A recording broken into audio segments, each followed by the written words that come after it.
I'm here to play magic. That means I learn to play magic. Oh, okay. I'm not afraid of the skulls anymore. That's great, but we're doing Loading Ready Live this week. I thought we canceled that to play magic. No, that was for the pre-release. But what about the post-pre-pre-release and the post-post-pre-pre-release and the semi-pre... None of those are things. If we're doing another pre-release, it won't be for months. But I learned to play magic. Cool, now you can learn to read our release calendar. You keep moving the goalposts. How am I supposed to deal with this madness? What? I quit magic forever. Oh, you're playing Dredge? I don't even know what that means. More and more people have expressed an interest in moving to Canada for a variety of reasons, no doubt including our riveting professional baby seal curling leagues. But what does it really mean to be a Canadian? What's the whole story?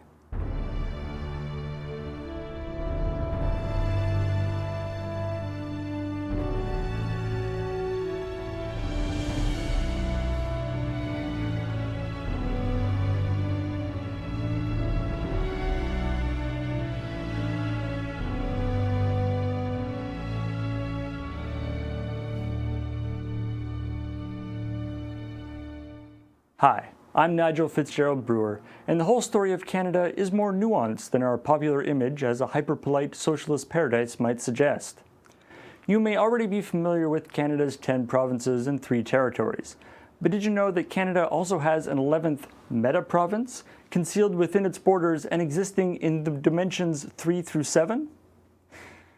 Canadians speak a unique vernacular of English that, although superficially similar to American English, retains a few idiosyncrasies. For example, the Canadian pronunciation of the popular American greeting, "Go fuck yourself," sounds very much like "I'm sorry." Similar Canadianisms include "excuse me," which means "watch yourself, asshole," and "A," which means "and that's the goddamn truth." It is often thought that Canadians enjoy wearing head-to-toe denim, in what is colloquially called the Canadian tuxedo.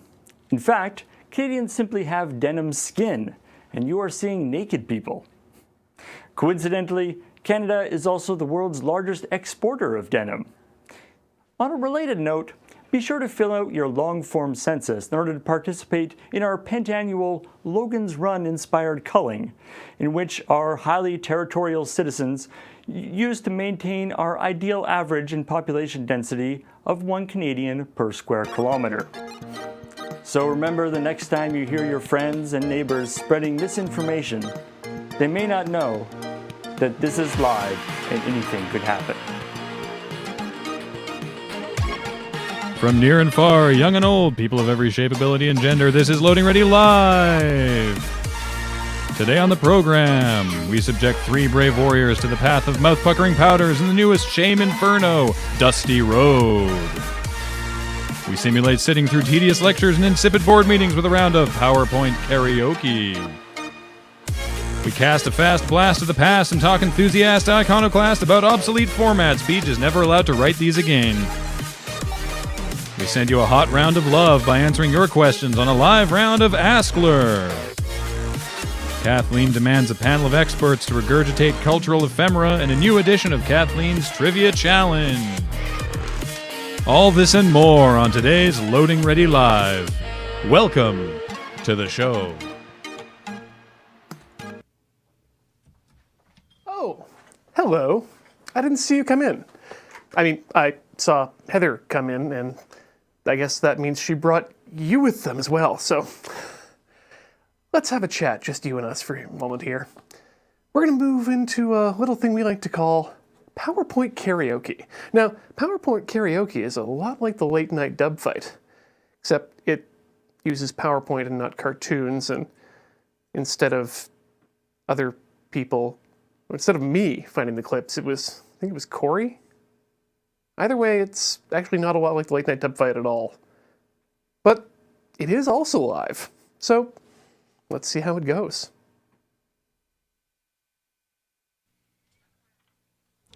Hi, and welcome to PowerPoint Karaoke.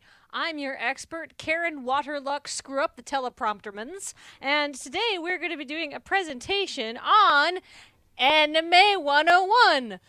presented by the Alberta Society for Popular Asian Arts, aka Weebs O'Clock. All right, first slide. What is anime? Anime is a thing that comes from Japan and sometimes Korea. Sometimes it's called Japanimation, and that's the correct and technical term for it, as any good otaku will tell you.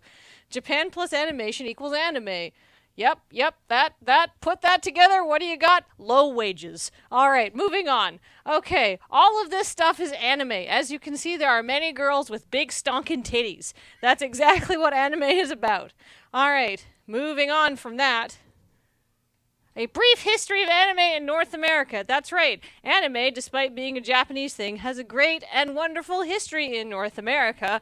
That is deep and filled with things. Oh, Osamu Tezuka. He made Astro Man in 1963, and then he made Kimba the White Lion, which got turned into the Lion King and totally ripped off. You heard me, Disney. You are a big stinky sucker.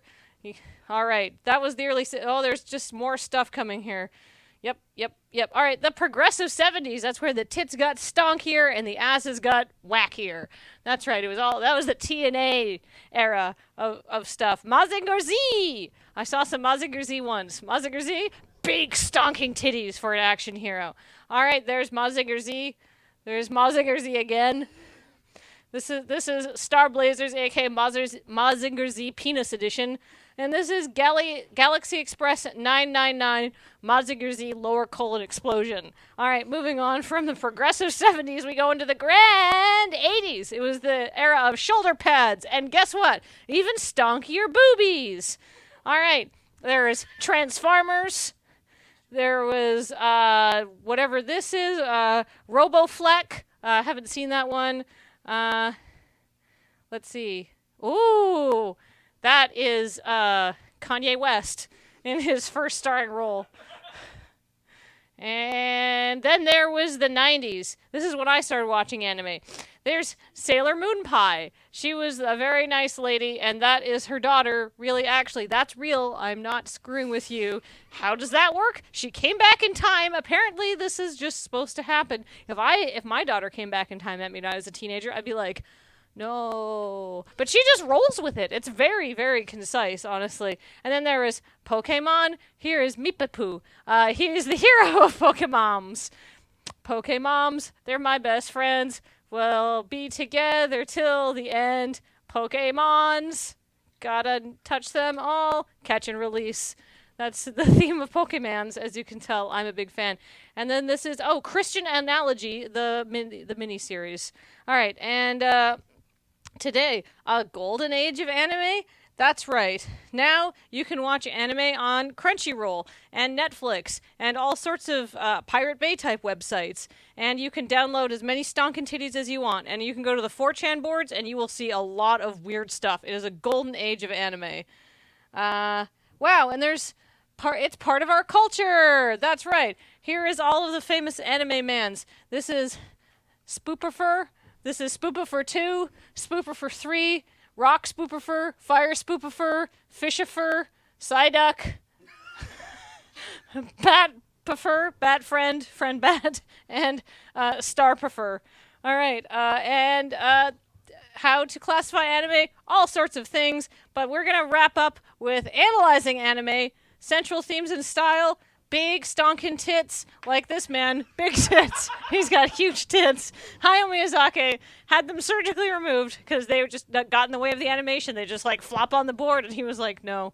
All right, that's it. That's my presentation on anime. Thank you. Up next is Graham.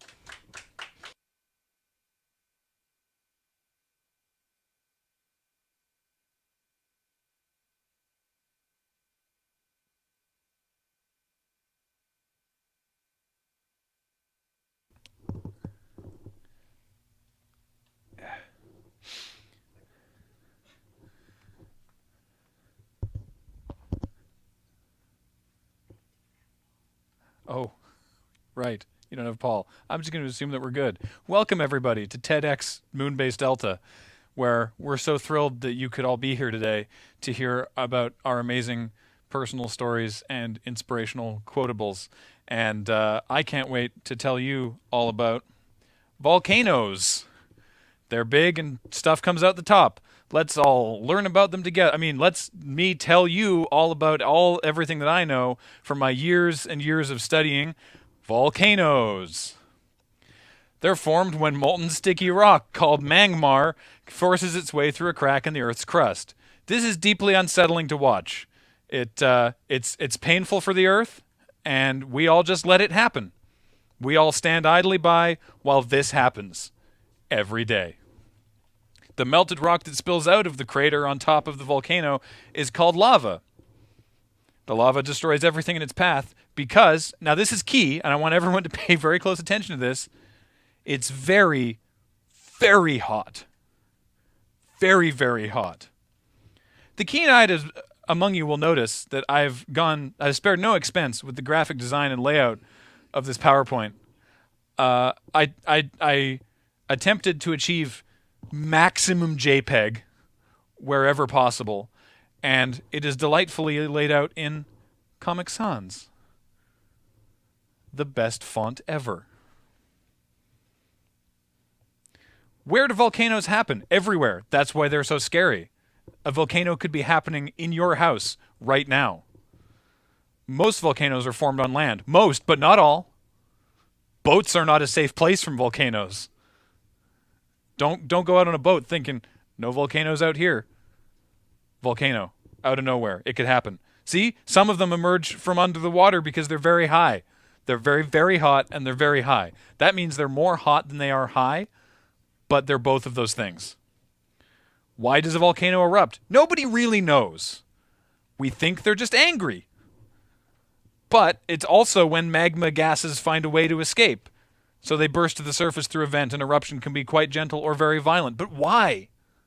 That doesn't actually answer that question. That's mechanically what happened. But why did they erupt? This is what we want you to think about. There are different types of volcanoes. I didn't know that when I started researching for this slideshow. There can be active or alive when they erupt, or they can be the dead kind. Eruption patterns. There are 3 different levels of eruption: small, medium, and big. If the gases go to escape, then the eruption is very gentle. However, the lava is runny and can move very fast. Just like molten cheese, molten lava, very runny, gets everywhere, sticky, good on bread, makes broccoli palatable. Lava and cheese, very, very common. Gas builds up and lumps of rocks called bombs and ash burst out of the volcano. This makes lava thick and sticky, not different viscosities of rock as you might have thought. This is the fiercest eruption of all because the gases and magma become trapped inside the volcano. This causes a huge explosion which can be big enough to remove the whole top of a mountain. But did you know that Mount Kilauea in Hawaii is the most active volcano on Earth because it's been erupting since 1983 on evenings and weekends? Pumice stone, which comes from volcanoes, is very light because it contains lots of tiny bubbles like an aero bar. If there's a big enough bubbles, then pumice stones can float on water, unlike an aero bar. The word volcano comes from the name Vulcan, which is the Roman god of fire, and that is not true. So here's a glossary of things I've talked about today. A bomb is the thing that explodes. A crater is where a volcano was once. A crust is the part of a pie that I like best. An eruption happens, some nights. Lava is like cheese. Magma is like cheese if it's under the rock. Molten is, again, a descriptor for cheese. And a vent is, not unlike a butt. So I hope that you all have enjoyed this amazing TEDx Moonbase Delta talk on volcanoes. And thank you so much for watching. And now, our last presenter, Mr. Beejmans.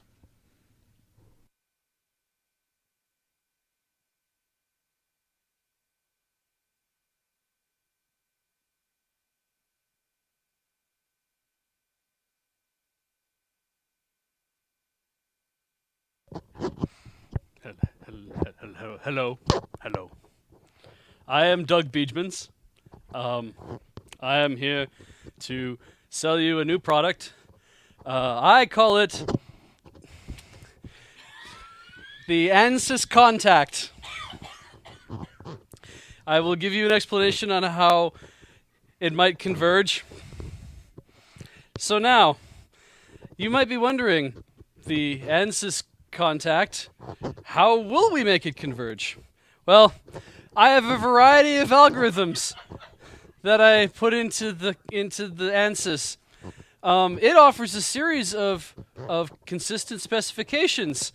For example, 178, 175, and you don't have to use 171 through 174, but unless you are doing surface-to-surface contact, then I would not recommend any other but 171 through 174. There, you could have pure penalties in your algorithms to keep you from using the incorrect or more impure algorithm. You could also augment your Lagrange, or you could use a pure Lagrange. Oh! For example,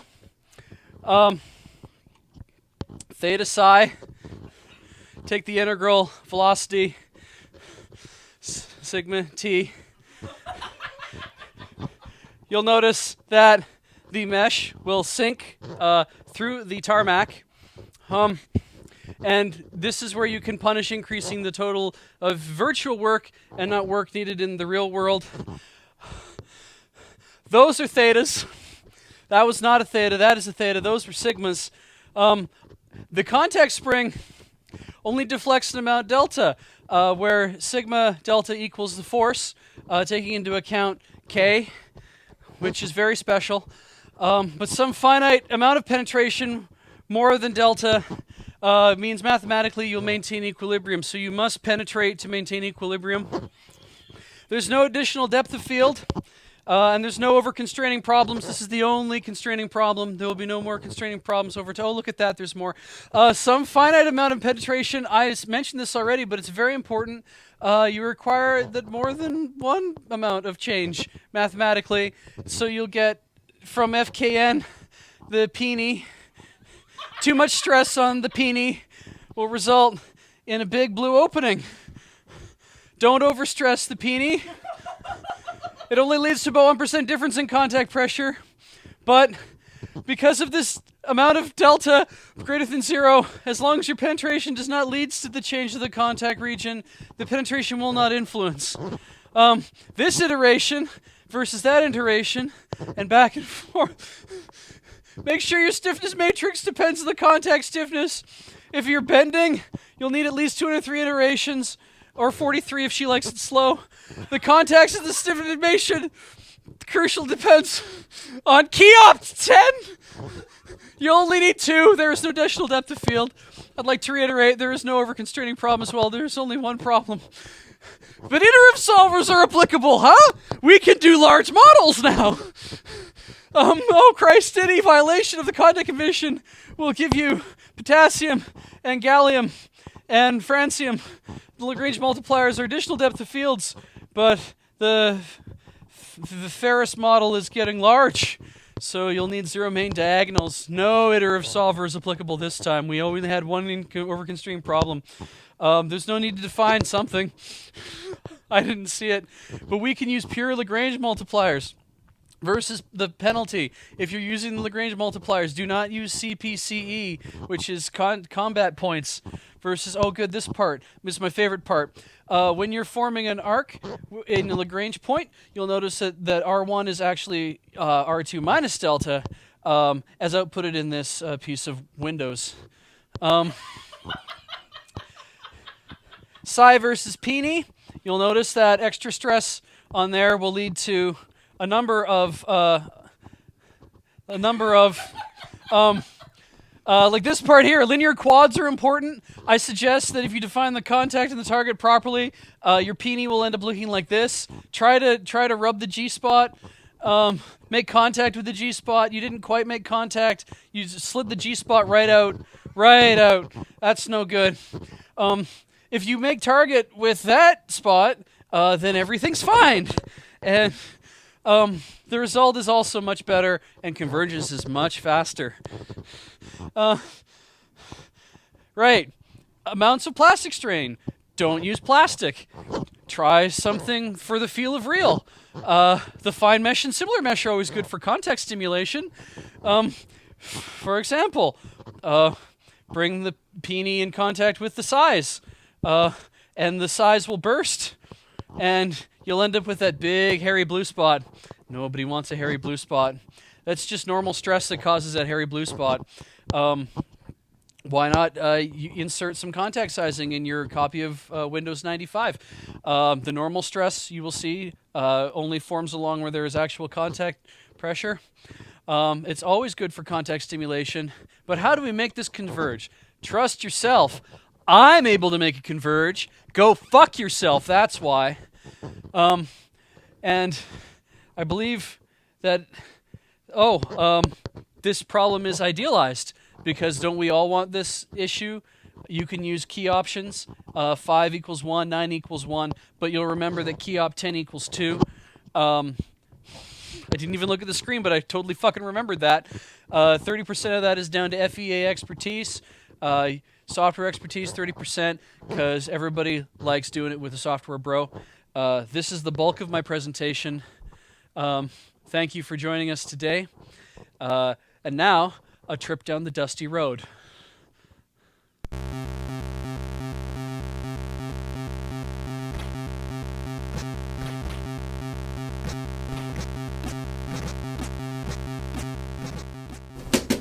Hi, Yorokonde! Welcome to Loading Ready Run's Shame Inferno.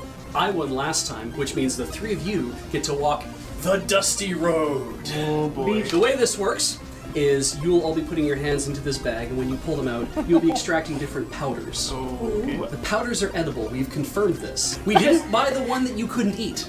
What, like they sold one? Yeah, they sold a powder that you couldn't eat, so we decided not to get it. So, do I need a spoon? No. Because the dust you extract, but to make it easier on you, you'll be able to drink it from a glass. We have purchased a blender bottle, so that you guys can drink a nice frosty tall glass of whatever the hell it is you pull out of here. I have never seen something good come out of a blender bottle. No. I don't think we're about to start. All you have to do is one of you has to turn the crank, and because Ian's sitting right in front of it, he gets to turn the crank first. Oh boy. I have questions, but they're probably not going to get answered. Answered in due time. Uh-oh. Oh, you get to see it coming.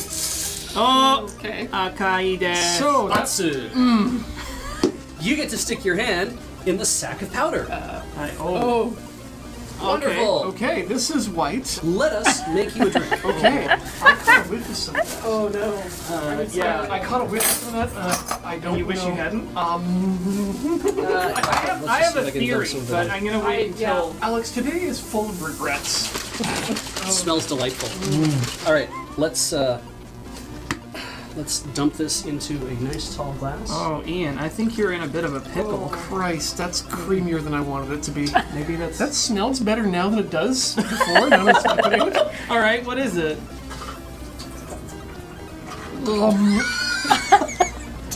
That.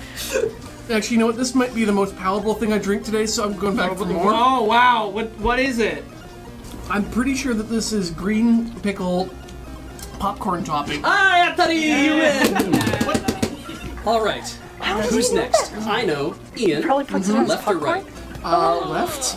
Alex gets to go first. I have to live with her. So Yeah, that's fair. All right, so we go up and around. Ah! What does green mean? You're safe. bastard. I'm going to eat this It now. passes along. All right. Corey, it's your turn. Oh, whoa. Oh, safe. Damn it. Yeah. Mix it up. Close my eyes. I want to be surprised. I have bad news for you. Hi, Anthony! Jesus. This one's got good pack too. You know what happened last time? That's chalky. That looks like wallpaper That's paste. chalkier than I'd like. Drink it while it's Is it warm. not while it's in emulsion? Oh, no. Honey, no. Sir? It left a skin. Oh, God, the residue. I took too much. It looks like paint. I was wrong. I thought that was icing sugar. What is it, Ian? I took a gulp expecting that to be icing sugar. That's baking soda. Ah, why did I do that? Oh my God. I'm going to vomit now. Oh, that's good. This is what it does to you, right? No, Corey. Sodium hydroxide? Ooh, that's thick. No, and I smell like a hospital. Oh wow. Oh, That must be awful. Oh, The rebound. that was pickled and then. Ew. And then soda. Wait, you drank the thing that was acidic, then you drank the thing that was basic. That's what baking soda. I'm a volcano. You're just gonna start foaming up. I'm a volcano. Oh no. Hey! What a sack I am. Right, I'm Corey, you're sorry. up. Roll back. Oh, Yeah, let's see it. What'd you draw?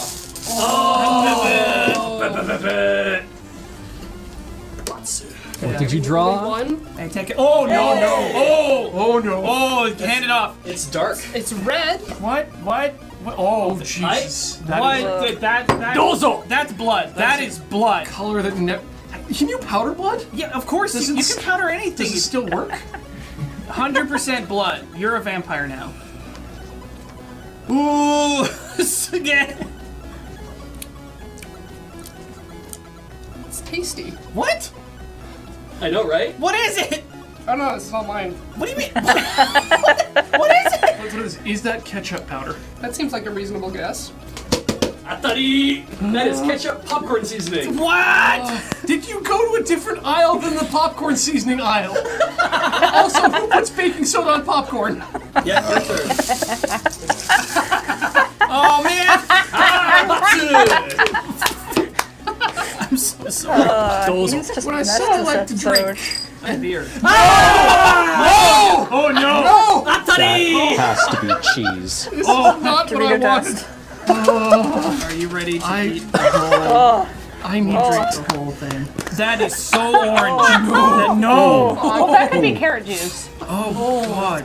That's like a That's a corporate lie. sponsor orange. Oh, no, it has a Hi, foam. It has a foam. It's getting more. How is it getting more? Ian, it's head cheese. You used warm water, you asshole. I don't know if I can do this. Don't breathe. Oh god. Please don't spew everywhere. Oh, it's so thick. The residue. No! Oh, he's regressing.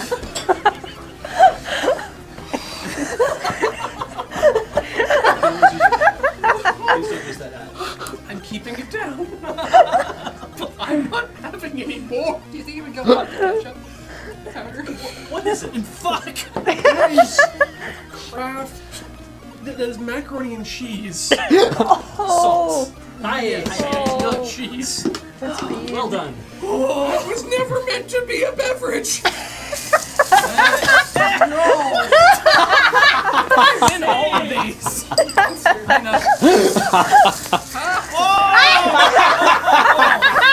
Oh man. Poor Ian.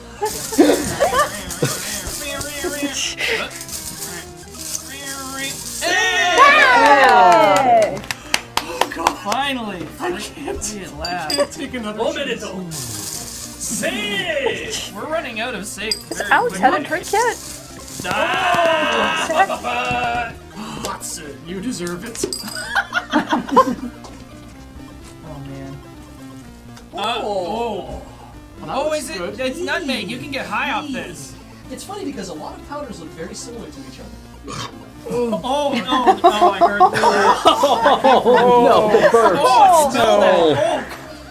Like when you got a craving. Indescribable stench. When It just came out of you. you've got a craving for pickles and cheese and baking soda with its own with its own preservatives. Dozo. Like it went from the bottom up. Whoa, that is super grainy. Okay. Well, sure. Okay. This might be really nutritious. Sort of, eh? Whoa! Uh-oh. Uh-oh. Uh-oh. What are we dealing with here? What's up? Husks. What do you mean husks? You're close. Oh. It's like it's like a flour. Husks leftover, of like, what? Is it flax or? No. But it is. You're close with husk. It's in the same That general smells area. like sunflower seeds. Wheat germ. Wheat germ. Okay, germ. Well, let's see what happens. Finally. Later.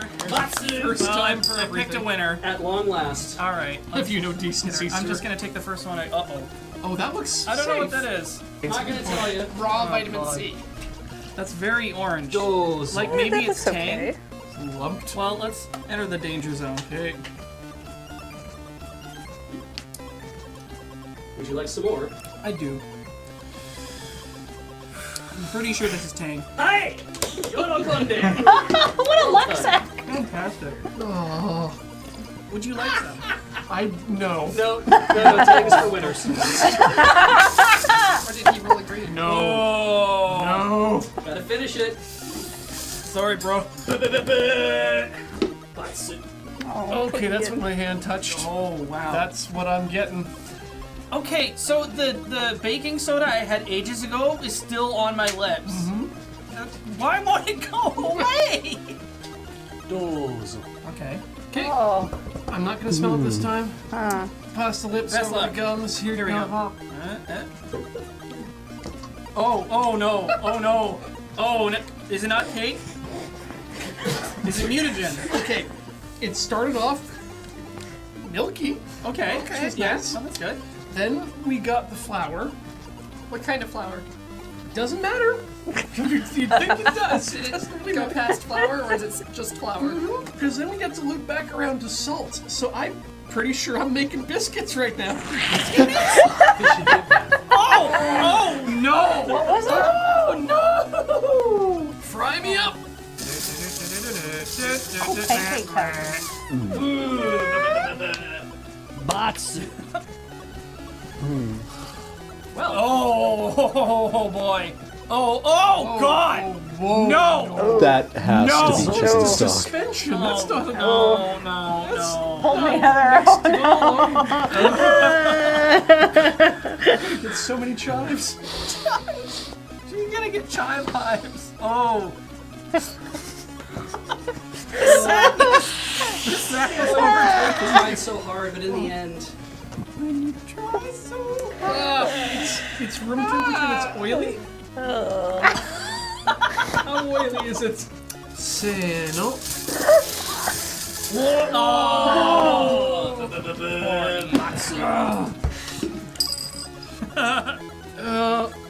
Okay. No, I'm still afraid. that's too bad. It's sort of. That looks like flesh mix. Jesus. No. Okay. Maybe this Is won't. it Maybe makeup? this won't. Is this makeup? Oh no, it's edible. I It's not even that it's non-toxic, it's edible. I was excited for a while, and then I saw it come out. I see a little bit of cinnamon. This might be a person that turns materializes in your stomach. Yeah, go for it. What's the worst that could happen? Oh wow, that's oh dear. Not super good. Oh my. Beej, go away from the light. Wait, why did I call you Beej? Ian, go away from the light. That is vegetable matter. Wait, what? But not soup? I can't tell if it's yam or if it's carrots, but either way, it's powdered and now it's a drink. Would you like to know? That smells like a garden. Split red lentil powder. I see. It smells like grass. I see. It smells like fresh mown grass. Yep. Oh! Uh-oh. All right. I had to get in here. I'm just going with my first. Uh-oh. That's brown. I'm about to go to Brown Town. Shaka shaka shaka shaka shaka shaka shaka shaka shaka shaka shaka. Oh, yeah. Oh. That looks fine.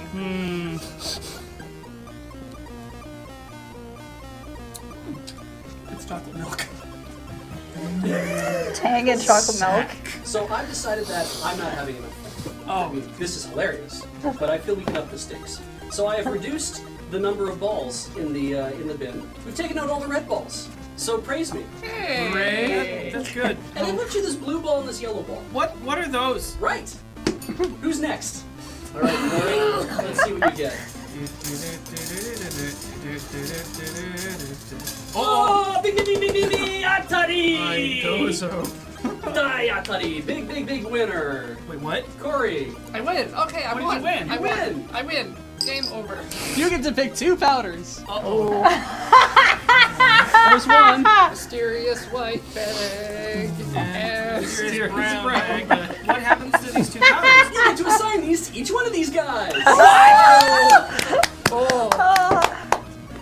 Right. Dozo.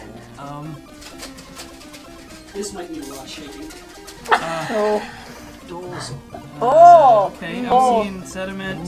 Material. One of those is of safer some than the sort. other. Okay. Alright, kampai.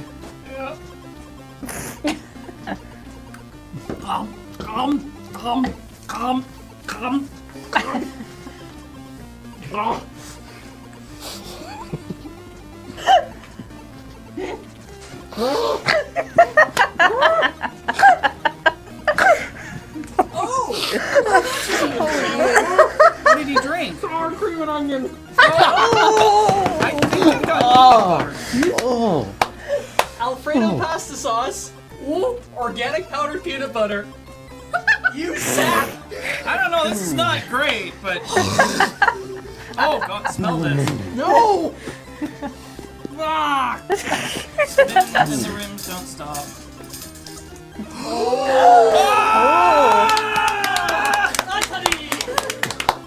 Save. Thank you, food Jesus. Roll your fate. Atari. You drew blue. What's blue? Draw 2 powders. I get to assign them, right? No. There's one. There's no way. There's 2. That was Okay. That was a different All right. color. So I get to give them to them. Now I mix these 2 together and you drink it. Ew. This is what you get for being such a luck sack. Find this information. Oh no. Oh. There's lots of powder in here.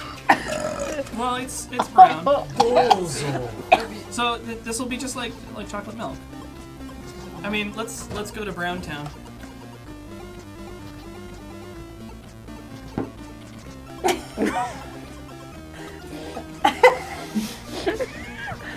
Are you enjoying the drink?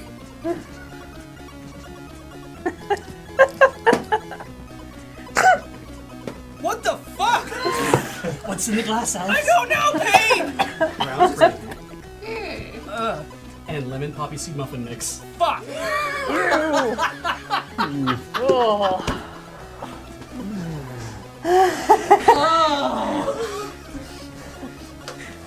I think. Just go again to confirm. Just make sure.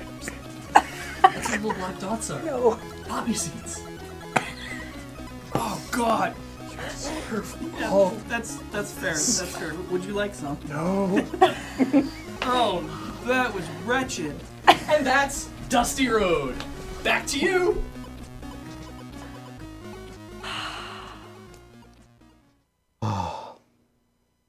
Well, that was revolting. Yeah.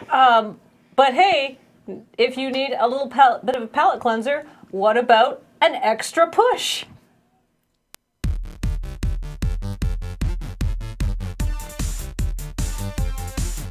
Welcome to the Feed Dump Extra Push. This week, police arrested a 23-year-old Pennsylvania man after he beat up a friend for refusing to eat ramen noodles he'd prepared. You must have splurged the extra 50 cents for the brand name Sapporo Ichiban. Or Nongshim. That friend is an asshole for not eating those noodles. Do you have any idea how much time and effort it takes to make a good bowl of ramen? The broth takes hours. The noodles you make by hand, you have to pull them and twist them. You have to put Narutos into them. Yeah, those little twirly things, like the things on his cheeks, those are called Narutos. That are amazing. You need to have an egg, because a real ramen has egg. No egg, no ramen. This friend is a monster. You eat that ramen. He's been charged with harassment and simple assault, but really, this is a very complicated issue, so I don't see how that charge is going to stick. But does the police report describe the ramen? This is very important in actually passing on justice. I think what we need to do is we need to propose a feed dump rule of thumb for friend-cooked meals. If you didn't put an egg in your ramen, fair's fair. But if you put an egg in that ramen, they eat every bite or the beatings will continue. According to police reports, Brian Douglas Hunter punched his friend between 10 and 15 times, giving him bruises, swelling, and a 1-inch cut under his right eye. We might have to examine the possibility that the ramen wasn't good. Hello! Welcome back. Oh boy, Shame Inferno belch was a heck of a thing. So many delightful powders. I thought that went very, very well. But now we are here, all three of us, myself and. I like that you belched. The Shame Inferno. It was a sympathetic belch. How are you doing, Ian? I'm doing much better now that I've had a chance to go over it. That I'm glad that I lucked out of not having to drink gravy and poppy seed mix. I did get Alfredo sauce. Alfredo sauce is not a drink. I don't think you could describe anything of what happened to you as lucking out. No. I'm sorry. No. I mean, when we realized that at the end there was a chance that either you would have the two final ones and Alex would further luck out, or that you would get the free pass and Alex would get them. Either one of those is just a great ending to that segment. We were just like, oh, this has worked out so well. I can't believe how lucky Alex got with his stupid rolling. We were just like, what's going on? While we were filming it, we were like, what is happening here? And then when he did get them, it was like the only two good-tasting things in the entire group. I know! It was amazing. Tang and... Technically, it was orange cream drink crystals. Whatever. Anyway, the point is, now we are going to talk about the far-off world of the past with old storage formats. I think is what it's. You can tell when a discussion topic is going to get through the brainstorming meeting when someone throws something out there, and then we spend like 3 minutes going, remember this. And as Ian did. A lot in this one, so you start. What? I've had a lot of experience with old storage formats, and I was saying, like, well, I've got at least 3 distinct stories. Please. And I just remembered another one while we were sitting here. So back in the day when I was in university, I used to work as what was called an Apple product professional. It meant we got to actually go into stores, and this was back before Apple was cool. I'm going to do something real weird. 1 second. We had to go out to the... we had to go to the stores and show people that Apple was cool. So we'd train and we'd get to play with products beforehand. And sometimes, very rarely, we got to take those products home. That sounds amazing. Yeah. And so one of those times, I got to try out probably one of the weirdest pieces of technology, the iOmega Click Drive. Which was... Can you close the door? Like the iOmega Zip. It was after the Zip and after the Jazz. But they were just these little... Wait, there was something after? Oh yeah. This was this the separate hard drives? These were the tiny little platter hard drives. I think they were 25 or 125 megabytes each. And the reader, they were about the size of an SD card. What? But they were magnetic, like little hard drive platters. A platter hard drive the size of an SD card. Yep. And you stuck them into an MP3 player. Wait, what? Yeah, it was an iOmega MP3 player. Oh, the focus ring is on the front of that. An MP3 player. No, on the front of it, yeah. Back in the bad days of the MP3 players. I was carrying this around for a week, trying to get used to it. I thought, this is not... It can't hold... Because I remember zip disks were 100 megs. Yeah. But then they were like the size of a floppy. Size of a floppy, but they were like a disc. centimeter thick. Yeah. And they were... My mind was blown at the time with the possibility of 100 megabytes on one disk. And then there was the Jazz drive. The Jazz disk, cartridge, was like the size of an NES cartridge and was... An actual hard drive A platter. gigabyte? Yeah, 1 gigabyte. Yeah. And so this thing, I didn't even know that they made this. Yeah, it was very unpopular. Yeah, this sucked. But That's why. But iTunes had just come out. They were in the middle of the Rip Mix Burn campaign. And they thought, well, hey, we can make we can build support for this into iTunes. And instead of burning a CD, you can just take your songs on the go and make mix CDs of 3 or 4 songs because that's all that'll fit on these things. Yeah, I like that they have the removable storage. So you've got all the downside of having a hard drive storage media, but it's still only 100 megabytes. So it's still not actually. And my favorite. What did you jostle it? Oh, it was fine. Okay. Like it was just they didn't have to read very much. There was a lot of buffer in the player. Okay. But the fact that they called it the click, Yeah. which was the same word they used to describe the click of death in the zip drives. Yeah. Seems like a bad marketing decision. Yeah, if your zip disk started going, Yeah. it was You're toast. done. You're done. The other thing. So the other thing I remember about zip disk, I guess it's iOmega. I guess was like they had kind of a stranglehold on the like non-floppy, non-CD Yeah. market. They came in fast and hard. But I remember the big thing with zip drives is depending on how they were. Sometimes zip drives, the spring that ejected the disk could be misaligned or whatever. It sure could. And made it eject stronger than it should. Oh yeah. And so I actually got into the habit, like even if I didn't, like if I was in a, like I would do computer tech support and stuff around. And so if I was in an office that I'd never been before and they had a zip drive that I was using, it got to the point where I was actually in the habit that whenever I ejected a disk, I would put my hand up to like stop it ejecting. Because I remember one of my friends had a zip drive and phoned like iOmega support and was like, look, this drive, there's something like this drive is ejecting stuff way too hard, and they were like, it doesn't matter if it comes out a little bit farther. It's not a big deal. And he's like, no, listen, I'm going to eject the drive. I'm going to eject the disk. Eject. But that thunk was it hitting the floor as it shot across the room. It's like, this is a problem. And that's why the SideQuest drives had that little locking lever on them.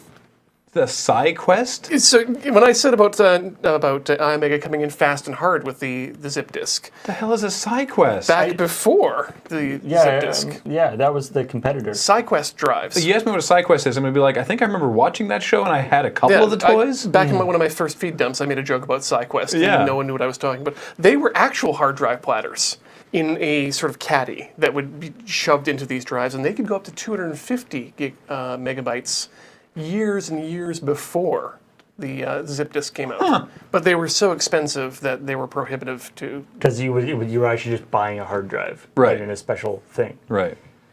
I have, before we move off zip disks, I have a USB zip drive. Ooh. And a bunch of old zip disks. It was actually there was actually a period of time where, because of the vagaries of how Apple's transition to like when the iMacs came out, and they made like the solid line of hardware compatibility when the iMacs came out. Right. Yeah. That the iMac had no ports in common with, like, other than Ethernet. Yep. It had no ports in common with the previous computer. Right. And there was a time when the only way to transfer data between an iMac or like a newer Mac and an older Mac, other than transferring it over like the network, was you got a SCSI zip drive and you got a USB zip drive. Yeah. And then you could do the transfer. And I actually hit my first Mac that was mine was a G3 with a built-in zip drive. Ooh, very fancy. Built-in zip drive. Yes, it was available as a factory option with a nice little bezel around it. Fancy man. What was the other thing you were talking about? The other, I can't remember. I thought you were talking about some other different thing. I just remember in high school up in the video art room, well, the art room, but where I did like editing and stuff in high school. Alex did stuff up there as well. Where these zip drives, these zip disks came into play. He had laser discs, of course. Laser discs, which were like It's like a record. But DVDs the size of a long play record, basically. But they were high def too. They were like, they were higher quality than DVD. Yeah. But he also had video discs, which were weird. They were like vinyl. It was vinyl. The other video disc. Yeah. It was. They were the size of a vinyl LP, and they looked like a vinyl LP. They were black, and they were a vinyl thing. They were not an optical media. I don't even know how the hell they worked. But I only found out about that by like peering into the cartridge, because they all came in these big plastic square cartridges that you would like could like protect them, I guess. Yeah, and the player, you would like have to like line up with the front of the thing, and you like ram it in the slot, and then grab the square cartridge and pull it back out, and you leave the disc in the machine. So I was like, I think I'm breaking this, but no, that's how it was supposed to work. And then to eject it, you have to put the thing funk back in and then pull it out. Yeah, it was miserable. But he had History of the World Part 1, so that was fun. It was a terrible you felt like you were doing something wrong while you were using this thing. It is interesting that, like, basically what we're talking about here is maybe like a 10-year span where everything was going nuts. Well, it was the time between when floppy drives were too small and CDRs weren't like stupidly ubiquitous and cheap. Yeah. Back when before they were $300. Yeah. And so there was this maybe it was even just like 5 years. Like, it was not that long a period of time where everyone's data went over where everyone's data was too big for floppies. CDs were either really expensive or the burning process. You had to I remember. How are you supposed to move 60 megabytes of something over a 14.4 modem? Exactly. Yeah. Like I did a thing at a place that actually burned CDs, and when the burning was it was kind of like a radio station, like with the on-air thing. Like when the burning, when something was like burning, everyone was like, okay. Everyone was like wearing socks. Don't move. And like it's like don't rattle, and like the it was so susceptible to vibrations. The discs used to cost $5 a piece too. Yeah. It was, if you were burning something, you thought long and hard about what you were burning. But you bring up the video as well, and this was actually during the time as well when things were hard space-wise. Large space for storage was hard to come by. So you could either go and buy a DAT drive and put your stuff on tape for long-term storage that way. DAT drive. Or, excuse me, or you could somehow find a video camera with FireWire. Yep. Let's say using the extremely unpopular format Digital 8. Yeah. Because you bought that because you wanted to take all your analog 8 tapes and transfer them, which I still need to do. We did stuff on Digital 8 because Paul's dad had a Digital 8 camera. Yeah. Wow. Do they still have it? Because I have some Yeah, old videos. You might. Yeah. I need to get those off. Anyway, point is, you could use FireWire video cameras as data storage. Yeah, because we shot the first several years of Loading Ready Run on mini discs, or not mini discs, mini DV. Mini disc was a different other thing. We're not going to get into that. No, but yeah, mini DV tapes, and you could store. This terrified me though, because when we recorded, right, we could get we could record on standard play or long play, was a setting on the camera, which means we got 60 minutes or 90 minutes. Right. And we were like, well, I guess that means the 60 minutes will probably be higher quality, so I guess we'll shoot that. And if you were using, because we could use our camera, if we so chose, plug it into the computer and use a tape, physical tape, like celluloid, as data backup. Well, I mean, like a tape drive is a real thing. Yeah, I know. I had it for the Commodore 64, but it would have... But now... Good tape drives. Yeah. Like, it actually is used now as backup. But what worries me is that you could store 10 gigs on a mini DV tape, or 15 gigs on long play. And I'm like, how do you do that? How do you do that? You just move the tape slower. Yeah, running the tape slower, which means, like, I mean, long play, when you would record video on long play, you were more susceptible to like dropouts and stuff. Yeah, that's why I'm like, that sounds terrifying. It's like you can store 10 gigs on it, or 15 gigs if you don't really care about your data. The problem with the using the mini DV tapes or the digital 8 tapes as backup though is that of course the like read write heads in your average consumer camera were not designed for that. No, they're not designed for that. That was a good way to ruin an expensive camera. Tape's also not designed for that, so you're going to lose your data that way. It was a bad idea. Yeah. But hey, you could. You certainly could. Was that a time warning? Yep. Should we wrap it up, or did you have a yet further story? Oh, I don't think I can think of one off the top of my head. I thought you said you thought of a fourth one. I mean, it's interesting. Like we're talking about the mini DV tapes had 10 gigabytes could store approximately, right? Which is actually like a lot. Like if you think about it. Yeah. But the problem was the video that it was storing was DV stream uncompressed. Yeah. Which is about 5 minutes per gigabyte. It's about an hour to about 10 gigs for an hour. Yeah. So if back in the day we could have recorded in H.264, oh man, you could have fit tons on a mini DV tape. That'd have been sweet, yeah. So it's the combination of the different technologies have gradually worked their way up, and then everyone's just like, you know what, just put it on a USB drive now. So much easier. Well, now I have USB drives that are like 8 times the size of my. Literally, in fact, you probably can't see this because it's so small. And here's this is 128 gigabytes. It's not even, and it's not even just size too, because here's the other. And this is also this is not the whole drive. This is USB port, and this is more USB. Like there's no part of this that isn't just the port. I don't know where the actual drive part is. What the? Hang on. What? This is a wait. What? That's a USB-C. Yeah, but where's the? Yeah. Where's the drive? It's just two ports stuck together. There's no actual space for like a chip in there. I don't know. Okay. So maybe it lies when it says it has all the data on it. Here's why this is good: is that camera I was telling you about, the one that we stored all the data on, and I kept it in a bag full of tapes, and it wasn't mine; it was my roommate's at the time, and I left it on a LRT, the light rail transit in Edmonton. Oh no! And it never found its way home. Oh no! So that had to be replaced. Thankfully, there was insurance that could take care of that, but there was also all the data on the tapes that got lost. No, that's the worst part. Yeah, but cameras can always be replaced, even if they're so super expensive. That sucks. But how much the did footage. How much did that? What would cost you? It was a lot less than the camera would be. Oh boy. Yeah. All right. Well, we're gonna wrap that up there. A little sort of reminiscing. Yeah, back to our.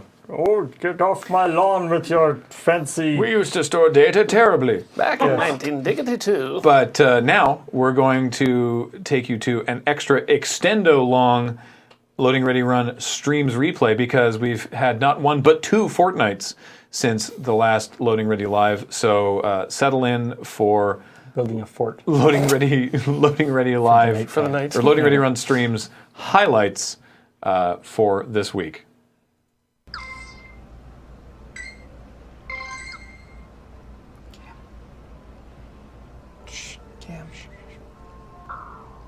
Cam. You'll never catch them all. That's the turtle that's full of water, right? That's a Squirtle.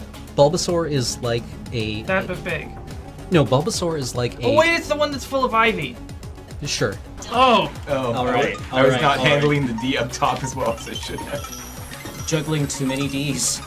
Handle your Ds with care, kids. Why am I transparent? Why are you a ghost? Ooh, I am the ghost of Draft Past. Oh, hello, Peppers. Wait, oh. Yeah! Whoa, that is not a context button that I wanted to see while being mounted by a dog. My opponent touched my car. No, this one's ruined now. Oh. So there we go. It has been befouled.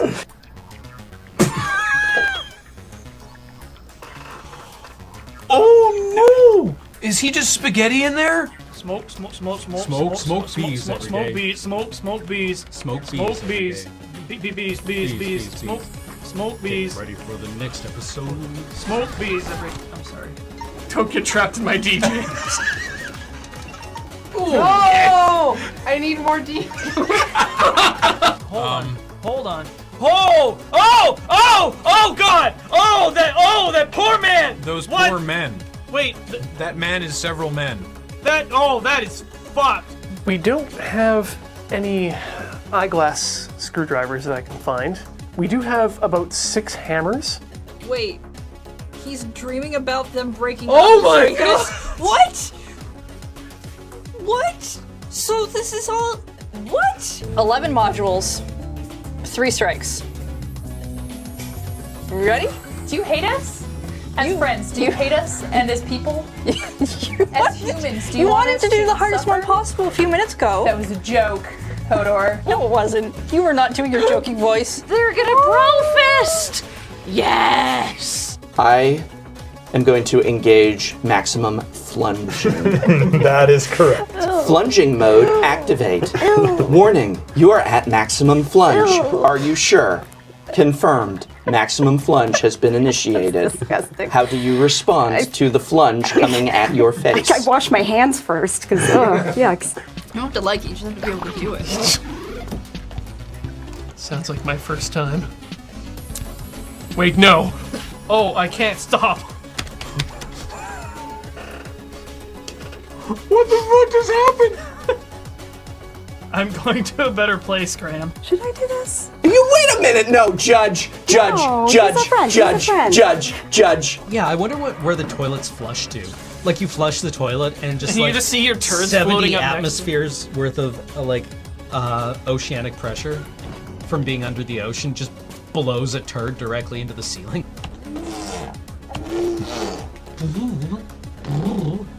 I can't tell if she likes your play or doesn't like your play. How do I make it go down then?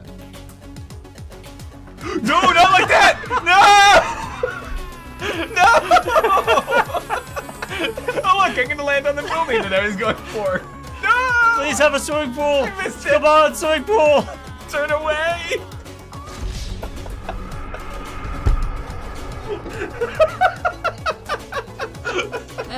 Yes! Chance! What? Whoa, What? What? What? Whoa! Landed it! Nice! Ah, nuts. Easy on the language there. Ah, There's fiddlesticks. a judge over here. Ah, butterfingers. Shaz butt. Yeah, peanut butter. This table would be still really nice, James. Sorry. But thank you, God. Okay. Embrace me, Super Ocean.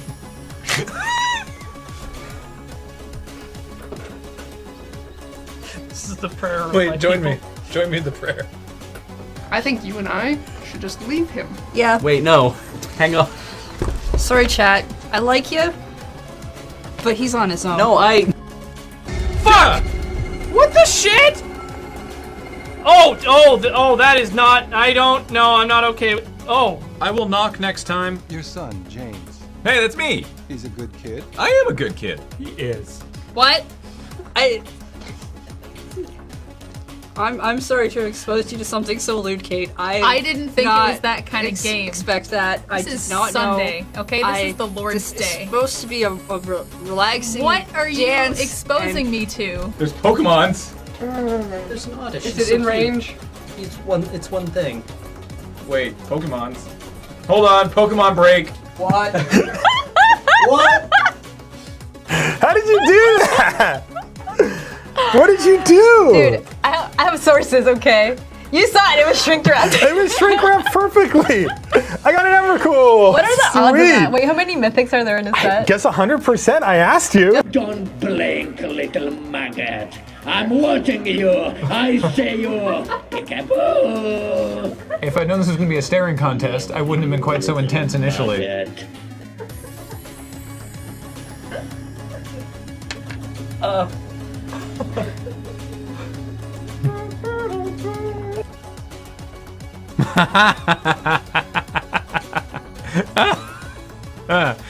Awesome. Why did that happen? Where the hell is our camera? Evil Barnes got Go, it. go for the three-pointer. Oh, rejected. Oh, gets it back. Go to the three-pointer. No, Evil doesn't hit Barnes it. rejected on the three-pointer. Green back to curry. It's Good curry. It's good curry Good now. curry. It's delicious, delicious curry. I think both of our expressions are such a good interpretation of our personalities right now. Phosphates, seasoning. Ooh, an alginate. You know there's mustard in here? Wait, what are you doing? Helping. Look at all the space we have for dots. I got nowhere to be. I'm being robbed of my victory. Perfect. Now we're out of the way. I'm gonna get big again. You can buy like these wooden, essentially butt plug looking things to roll your yarn together. It shouldn't be tapered? It seems scary, guys. We'll just peek in from over here.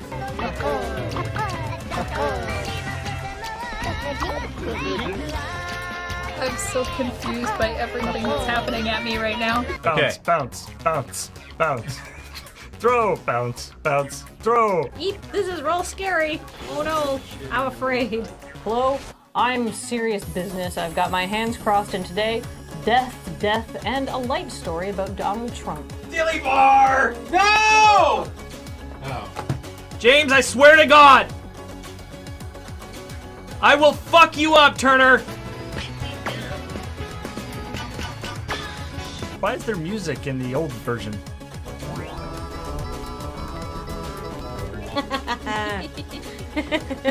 Right side up, baby. When it's lick, it's your turn. And when it's massage, it's my turn. That seems fair, really. Our guys can shoot circles around you.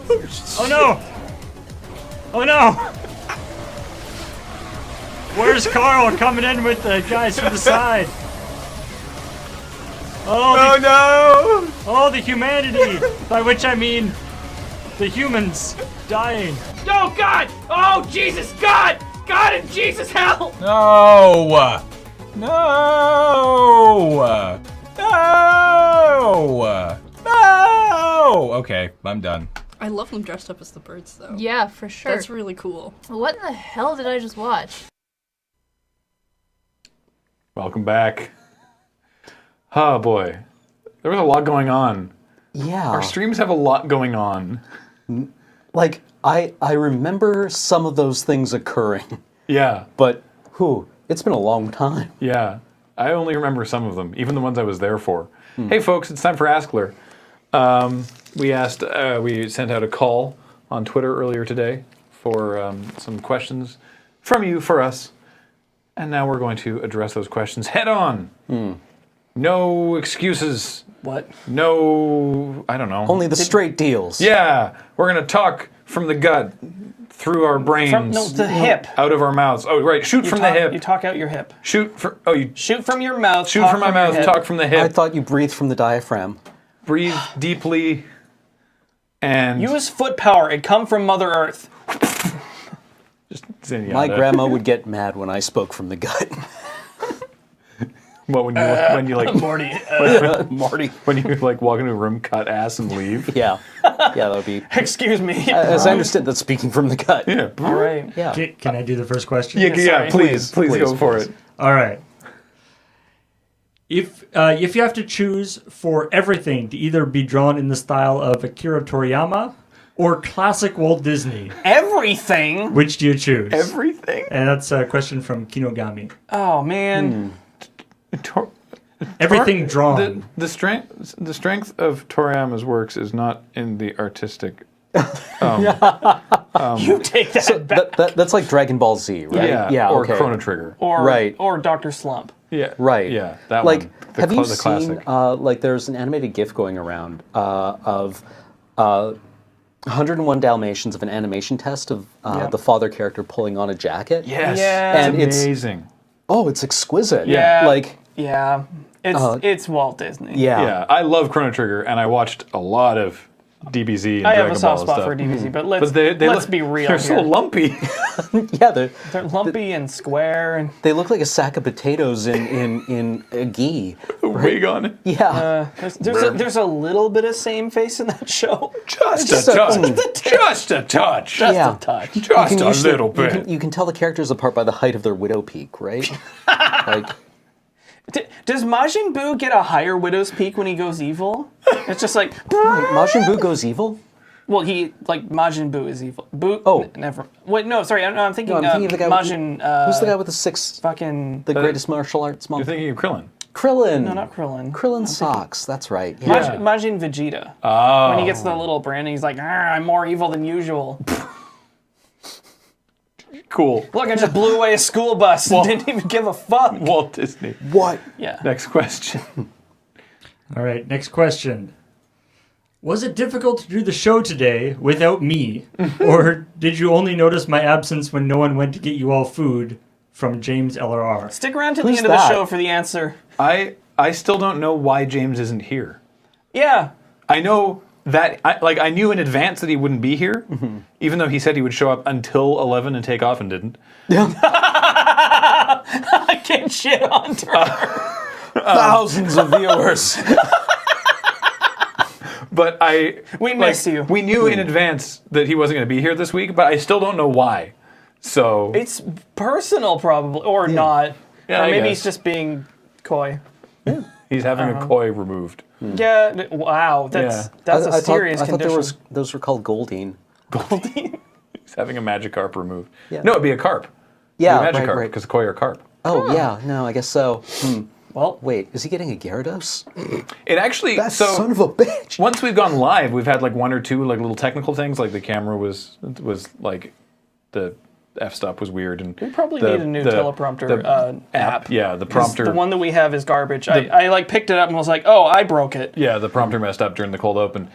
But apart from that, everything went pretty smoothly. We just before we went live, we were like, we felt pretty good about it. Yeah, yeah. I think that was probably like the death knell, right? It's Nothing's like, hey, caught on everything's fire yeah, yet. everything's going great. We're getting better at this. Yeah. And then And you know, James isn't here. Yeah, and by the end Yeah. of it, it'll just be like you'll see a hand pounding on the window as the building fills with some kind of horrible gas. Yeah. Yeah. Yeah. But So, that's fine. I wish you could be here for that. Next question. Next question. If LRL could have one celebrity guest for a segment, who would it be, why, and what segment? John Cena. Which I particularly like. Nice. Okay. What segment? Who cares? Oh wait, he could join. He could John Cena and Beej talk about anime.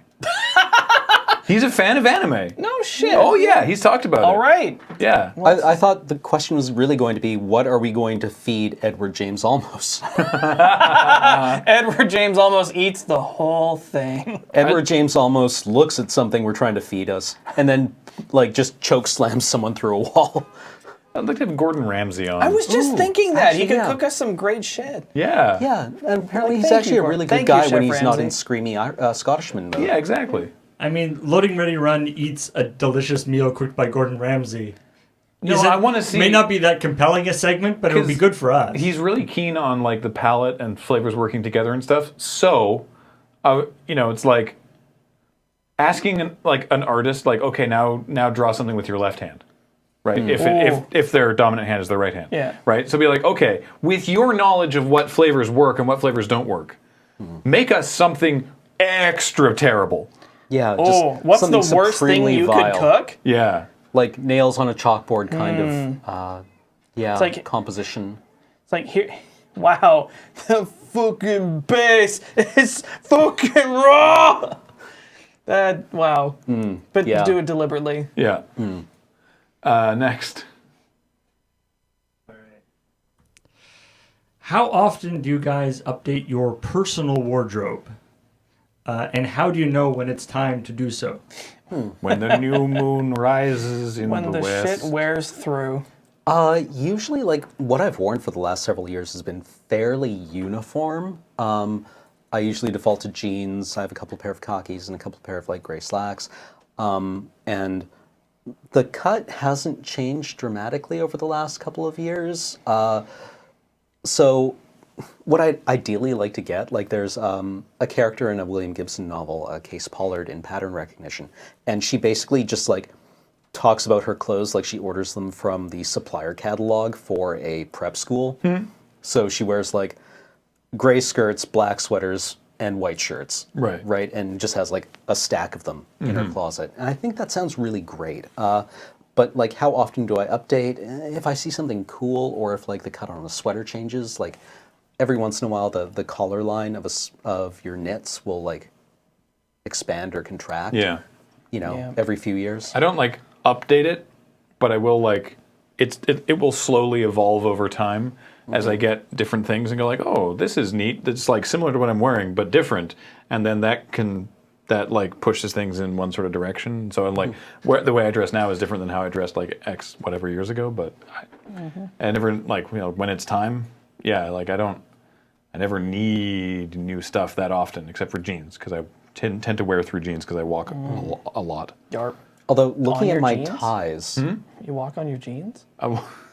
I walk while inside them.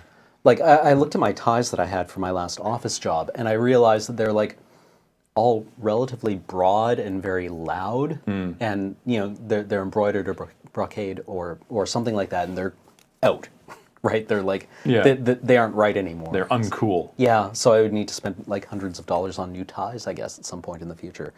and that's sad. Otherwise, I'd look like my dad, right? You know, you see somebody wearing the same clothes that they wore 15 years ago for an office job, and like they're in like a putty green suit, with like a lilac shirt and a tie, with a big fat like tie bar on it, and you're like, that's from '96. You got dressed once, and then, and every. I did just buy this sweater though. Yeah. From the internet. Yeah. It's a Deus Ex sweater. Ooh. No. Were those designed by Acronym? No, it's a German company called Musterbrand. Oh, okay. Musterbrand. Yeah, because Adam Jensen wears Acronym jackets. Yeah, I know, right? Yeah. Well, get him. Next. No kidding. Yeah. How has Pokemon Go affected everyone's lives, positively or negatively? I gotta hit a stop. I've walked 95 kilometers in the last 10 days. Nice. Yeah. So I'll need new shoes. I was walking home the other day, and I was passing the grocery store, and this guy, like sunglasses, big ass earrings, punk shirt, was walking the other direction, and then he and he had his phone out, and he was just like looking at his phone, and then he abruptly stopped, and like sort of like looked around a little bit, and I was like in my head I'm like, I've made you. Yeah. And he sort of looked at me, and again he was wearing sunglasses. I couldn't really see his eyes, but he like looked at me and then like very quickly looked back down at the phone. And I was like, yes, confirmed. I know exactly what's going on here. Yeah. And so as I'm just walking past him, I'm just like, he's got a Sea King in the corner up there, and he's like, hey, thanks, man. Cheers. Nice. We got just up the block from here. We got there was an Eevee, and we were like, "What? Let's go get the Eevee!" And we left the Moonbase the other day and went to get it. And then as we were coming back, a mother and daughter were walking past, and they both had their phones out. And the daughter, like 10 years old, was wearing a Pikachu hoodie, and they both had like Pokemon cell phone charms hanging off their phone. And we were just like, are you playing Pokemon Go? We already knew the answer, but they were like, yeah. And we're like, there's an Eevee down that driveway. And they were like, oh, yeah, what? And so it's just been fun. But as we stormed past like the mural to go and get the Eevee, there were also two guys, like I think having a smoke. And they were like, wait, is there something down there? Yeah. Yeah. It's been really entertaining. It's pretty weird. Like I've never seen something that's so prevalent in public before. It's super weird. I'm not presently playing it. I may yet. I have this weird like resistance to things that are popular. That's it's fair. Very irrational. There's like it's a nighttime game too. At least here. There's like the other day there was like 50 plus people down at the Bay Center downtown. There's like 100 plus people in Beacon Hill Park. It's just like random people hanging out and doing the same thing, and it's like up at UVic they're like there's a bajillion 20 or stops 30 and people gyms up like at UVic. Yeah, because near the quad outside of the library, but near the library at least, not directly outside of it, there's a cluster of 3 stops that always have a have lures on them, and so if you want Pidgeys, you can get mountains of Pidgeys. So I mean, I guess I wouldn't say that it's like affected my life in any positive or negative way, but it's I really enjoy what it's doing. It seems like it's been just like a really fun pastime for most everybody. Also, like like there's stories about like so and so like people like someone finding a dead body or someone using it for negative thing. Like, oh, come here for this Pokemon, and then we try to rob you or something. Like these are stories. You that mean have like happened. every other technology or social trend? Yeah, but there's been so many stories about like people who have like social anxiety or don't like going out, and just like getting people out there. And well, Kathleen was saying that she read a story about yes, I can't. What's the word for it? The Japanese agoraphobia? No, the shut-ins in Japan. Oh, hikikomori. Yeah, they're going outside. What? Yes. Fuck! If this is the thing that breaks that trend, that's gonna be so great. Yeah. We were reading a story about that. Where there's what? It's like, oh, maybe I don't have to kill myself when my parents die. Yes. Yeah. Like that seems good. But just the like, it seems very William Gibson-esque, right? Like a digital aversion. There's something that exists in a digital world that is now being superimposed on top of the real world, and then Yeah. you have to go out and interact with it. And I think that's super cool. It's Yeah, very it science is super fiction, cool. It right? is. And I mean, sure, it's Pokemon, and this is the first Pokemon game I've ever played, Same. and I'm enjoying the hell out of it. Yeah. So yeah, and I'm seeing a lot more of the city than I normally do. Well, I mean, that to me seems to be the kind of like actual point of the game. Like it's Pokemon branded because that's popular, and Yeah. you know people are going to play it. But like, I think what you get out of the game is not necessarily all the stuff you collect, but it's just like, hey, check out these places in your city and maybe Also, make some friends. The other day, after Penelope went to sleep, Kathleen and Ash went out for a poke walk, Mhm. and because the thing is the distance thing is all borked right now, that it's supposed to But when you see a Pokemon that's nearby, it's supposed to show you 1 to 3 footprints depending on how close they are to you. And it's borked right now so that you only ever see 3. And so Kathleen texts me and is like, okay, we're at the corner of this street and this street, and my thing tells me there's a Vulpix nearby. Where the hell is it? And there's a way you can check the APIs online. It's Pokevision.com. Yeah, and so yeah. and so I was like I'm the handler back at base. I'm like, 1 second, let me just jack in here. Yeah. Okay, you need to go 1 block down, 1 block over. You know, and Yeah, I'm like yeah. sending them tweets and be like, and then on your way back, you can get a Ghastly at this corner. It'll be there for another 7.5 minutes. Yeah. And it was just like, it was 30 ridiculous. meters north. Yeah, it was so stupid, but it was great. Yeah, it was very. Yeah, that sounds very Metal Gear. Sorry, we have one more question, I think. That was all the questions? Oh, hey, look at that. Okay. Pokemon. What a time to be alive. It's pretty great. Now we have a special treat. Special because it's only happened once before. We have a new segment of man. Qwerpline Animated. Oh man. Check it out. Boy. I'm excited. Well, coming up to the break, we have a caller. We have a caller. Didn't we just change our number? I thought so too, but indeed, on the line we have Lorna. Really? You're sure? All right. Lorna Schlitzwhistle, who is a concerned citizen. Lorna, you're inexplicably on the air. Hi. Yup. Just very like floaty. Hi, Grant. Hi, Alan. Look, I got your name right. I just want everybody to know something I'm really concerned about. There's Wi-Fi's that have been installed at the public library, and I'm only 5 blocks away, and I'm concerned that this is unsafe for my health and the health of all of the children that live in West Sump Acres. Wi-Fi's? Schlitzwhistle, could you elaborate for us? Please, let's call her I Lorna. think that's a really familiar tone to take for a random caller. Okay, so the Wi-Fi's carry the information through the air, but they carry it on little cancer waves, and it gets into your brain, and more importantly, my bees are very upset. They can feel the Wi-Fi's in their tiny bodies with their tiny wings, and I have a healing crystal, but it takes a very long time to rub a crystal on each bee, and I keep losing track of them, and I mean, I try to get them to stay still, but I mean, they are bees, and you have to let them do bee things, because that's how they want to be. Oh, I got it. She's talking about Wi-Fi.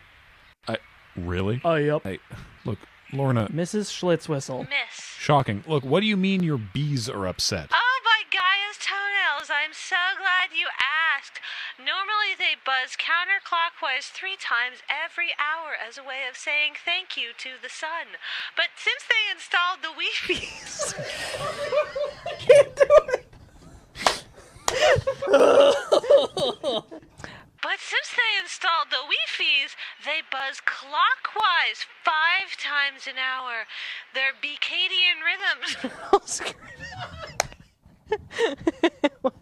I'm sorry, it's so stupid as me. But since they installed the Wi-Fi, they buzz 5 times clockwise every hour. And I think their Beecadian rhythms are all crazy now because of the information buzzing through the air from the Wi-Fi's. I am asking you this as a courtesy. Do you have any suggestions as to how Innsbruck could solve this problem? Oh yes, I've been thinking a lot about this, I think that we need to construct a net of dream catchers around all of the Wi-Fi emitters in town if we can't get rid of them, which would be the better solution, of course.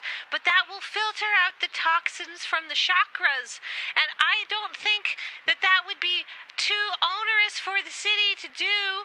We could have all of the dream catchers blessed, because the only other option is to purify the lunar cycle of each bee, and that is going to take a very long time. I am going to need a lot more crystals. So Schlitz, just to clarify, you're talking about invisible death rays that are disrupting your bees? Not just my bees, all of the bees of the earth, both literal and proverbial.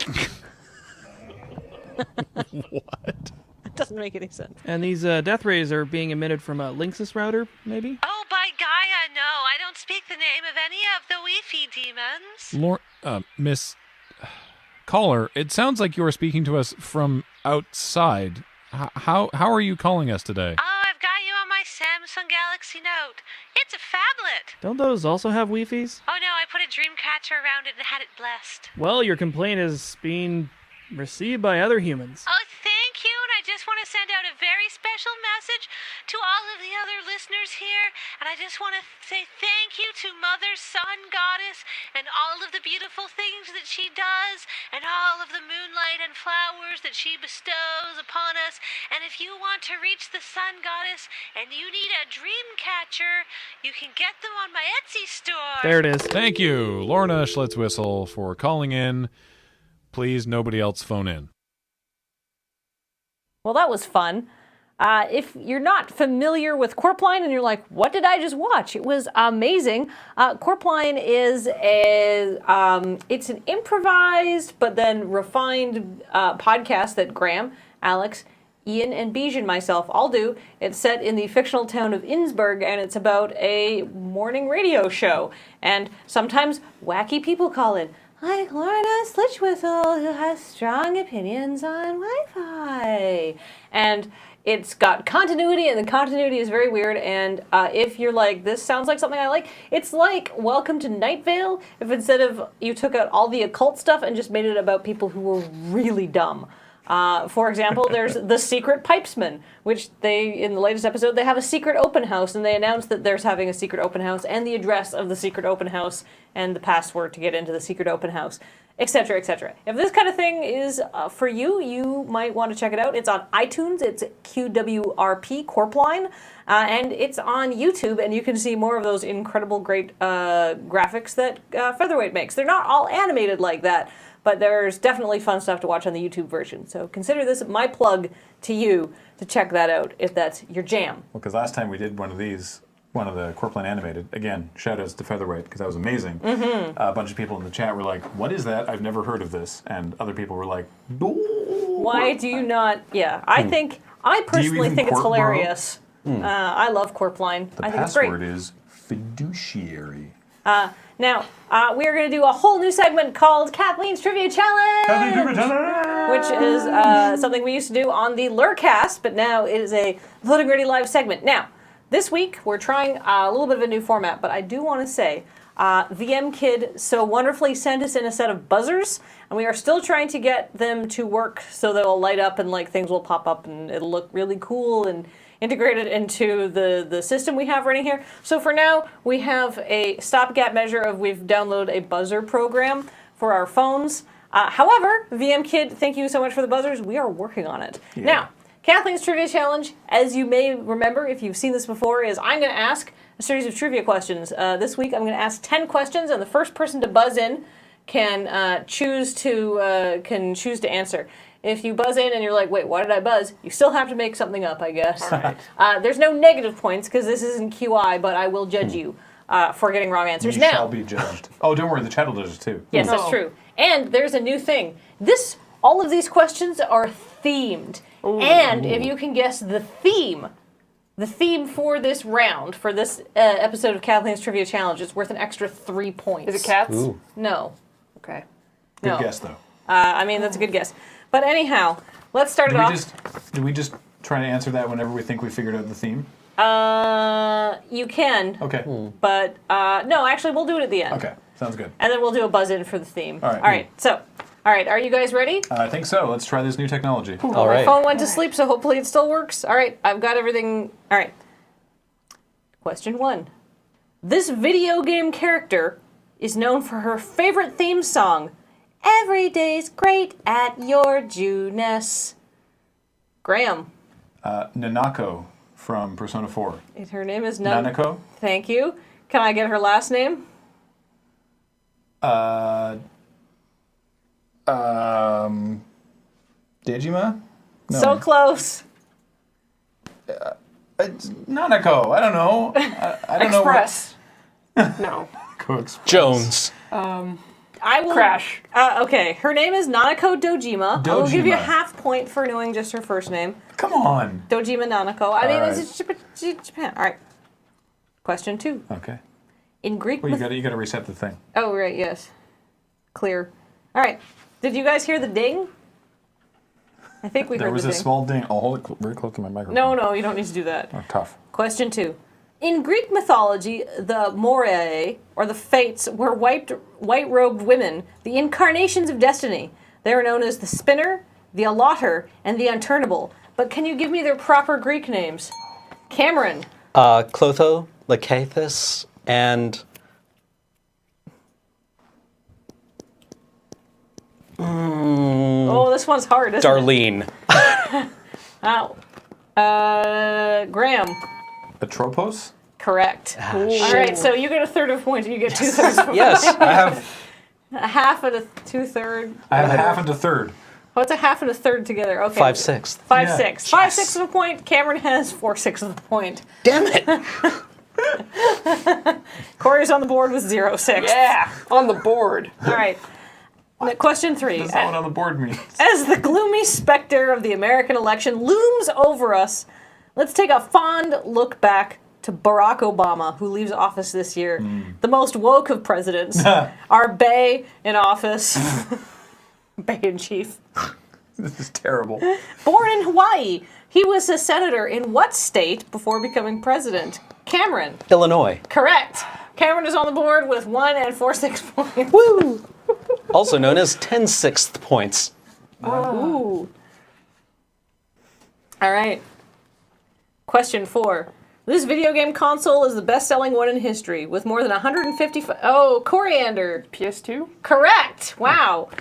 With more than 155 million units sold across its 13-year lifespan, more than 3,800 games were released for it. I have an entire 1 now? Yeah, you have 1.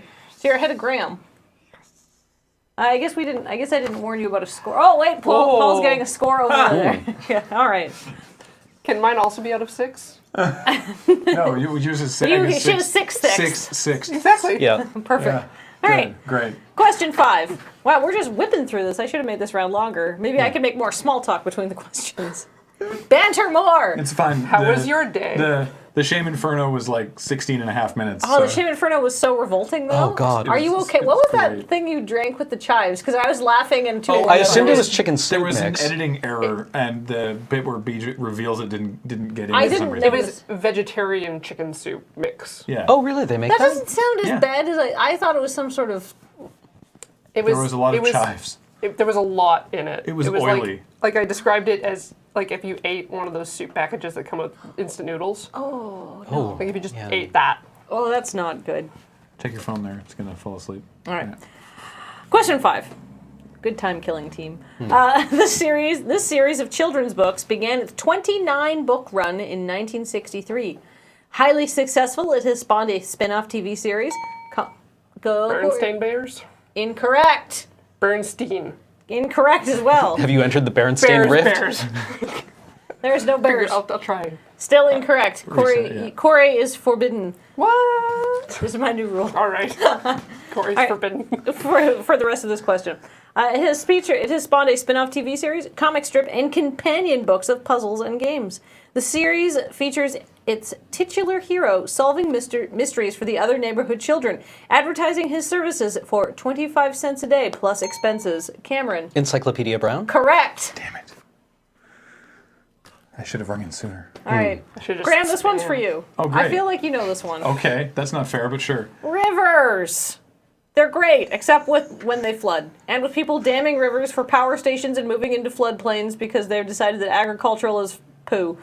This happens a lot more than it used to. See, Calgary a few years ago. Floodplains are generally formed when a bend in a river breaks its banks and then floods, depositing alluvium or salt. But what is the technical name for a bend in the river? There's a technical geographical name for when a river is like blah, blah, blah, blah. I'm glad this was my question. There's a name for those bends. I don't remember enough limnology. Yeah. This is Earth Science. This is Geology 101. Oh, is this a...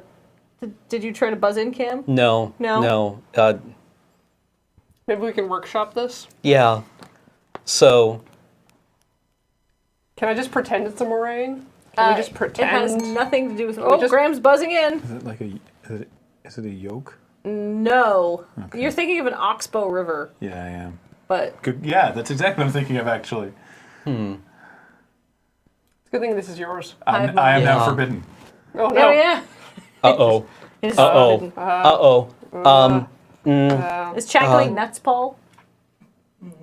No. No. No. No. Pass. Pass. Yeah, no. Pass. All right. There's some ideas. I don't know if The it's technical name for a bend in a river is a meander, which is how you get a meandering river. Oh. All right, this I one. didn't know that. This one's true or false. So hands on your buzzers. All right. Teddy bears were named after United States President Theodore Roosevelt. Correct. Corey on the board with 16-6. Corey. No, 12. 12-6. 12-6. I don't even... Fractions. I think Corey's plan was just to buzz in and say true regardless of the question. Well, now hear a story. The name teddy bear comes from the former United States President Theodore Roosevelt. The name originated from an incident on a bear hunting trip in Mississippi in November 1902. There were several hunters competing, and most of them had already killed an animal. A suite of Roosevelt's attendants cornered, clubbed, and tied an American black bear to a willow tree after a long, exhausting chase with hounds. They called Roosevelt to the site and suggested that he should shoot it. He refused to shoot the bear himself, deeming this unsportsmanlike, but instructed that the bear should be killed to be put out of its misery. And this became the topic of a political cartoon of the day that was widely read. Morris Mitchum saw the drawing of Roosevelt and was inspired to create a teddy bear toy. So he created a tiny soft bear cub and put it in the shop window with a sign, Teddy's Bear, after sending a bear to Roosevelt as a test and receiving permission to use the name. Huh. Wow. Yeah. That's a lot, horrible but story. Yeah, no, that's a lot worse than Jimmy Carter getting chased out of a boat by a rabbit. I mean, like, this is the kind of, like, hot, awful W. stuff Bush choked on a pretzel once. Yeah, and like, and he barfed on the Japanese prime minister. No, that was his dad. All right, that was the senior Bush. Yeah. I knew a Bush had done it. The elder Bush. There's a Bush and some vomit involved, and so Yeah. I'm going to give myself half a point. Can you put me on the board? Oh, you would not. You would not tolerate that from any of us. Can you reset the... Right, yes. Sorry. Okay, so, I mean, like, this Can you is... actually hit clear? Mine's messed up. Oh, yours is messed up? Oh, Uh-oh. Cancel. All right. Oh, okay. All right, Oh, while everybody is setting back up again, there's no name associated with one button. Graham, you have no name. Graham, you have a name now. Okay, we're good. It's Gran. Everything's frosty. Leave me alone. This trivia is so offensive that I'm now banned from Ocean Island from doing trivia because they found me too mean, I guess. Edgy. Edgelord. Just call me Reaper. Pow, pow, pow, pow, pow. Such an edgelord. But yeah, no, that's serious. If you're going to go to Ocean Island, don't expect to ever see me there again because I'm banned for being offensive and disrespectful. I'm going to make a coffee cup with the words offensive and disrespectful on one side and an awful woman on the other side. And then I might just go into Ocean Island and like slurp slurp water at them through the window. Yeah. They wouldn't know why, but it would make me feel better. Well, it needs to be on the side opposite the handle so you can do the Kermit. Like, And on the other side, print out like a paragraph On the explaining. yeah, like, well, no, why, that'll so be on they the can bottom. read it. So, Oh. yeah. In case you're wondering why Yeah. I have this coffee cup. Yeah, it's a funny And then when story. you get close enough to read, you can just go, oh! Well, that should just be the other side of the mug. It's a funny story, I assure you. Yeah, that's good. Maybe I'll just have it say an awful woman, which is not what was said to me, but the words offensive and disrespectful were. But an awful woman, I actually feel like I should embrace that. Anyhow, moving on. Did you know that angels have a hierarchy? Yes. If I was an angel, I'd be right at the bottom. Well, this question's for you then, Cameron. Your phone. Yeah. Okay. All right. Not unlike Pokemon, some angels are just more powerful than others, at least according to Jewish and Christian mythology. Did you know there's angels in Islam and Zoroastrianism? In fact, Yes. no. Okay. Good job. I will give you 2/6 of a point for that. Yeah. Or no, 1/6 to Oh. bring it up to. No, I do. 7/6. All right. Okay.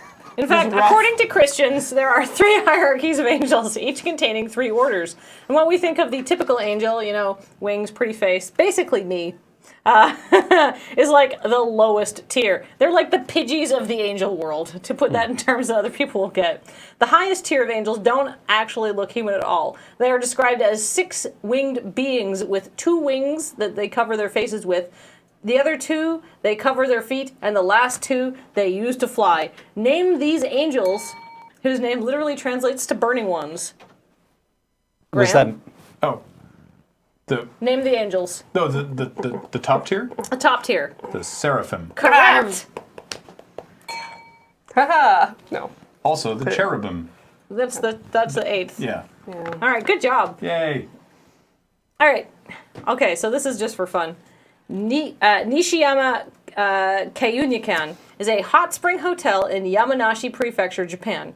Founded in 705 AD, it is the oldest hotel in the world and has been operated by 52 generations of the same family. Wow. Although they did have to adopt some heirs in at some point. No kidding. I looked up a room. It's about $400 a night, and honestly, that seems worth it. It's very nice looking. A traditional Japanese hotel, as I know the Graham knows, is called a ryokan.